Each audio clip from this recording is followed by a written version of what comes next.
Party line దాటితే ఎవరైనా సరే చర్యలు తప్పవన్నారు TPCC chief Mahesh Kumar Goud. Party క్రమశిక్షణ కమిటీ చర్యలు తీసుకుంటుందన్నారు. ఇటీవల బీసీ గర్జనలో ఎమ్మెల్సీ తీన్మార్ మల్లన్న తీవ్ర వ్యాఖ్యలు చేశారు.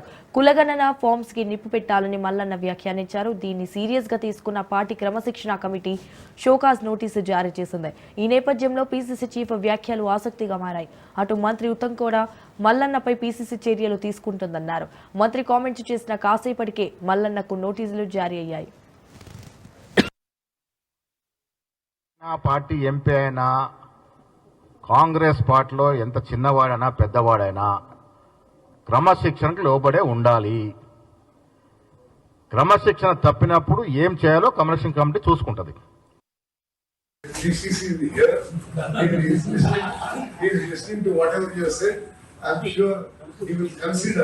The valuable session I would consider. GCC is here.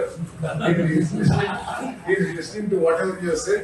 I'm sure he will consider the valuable session I would consider.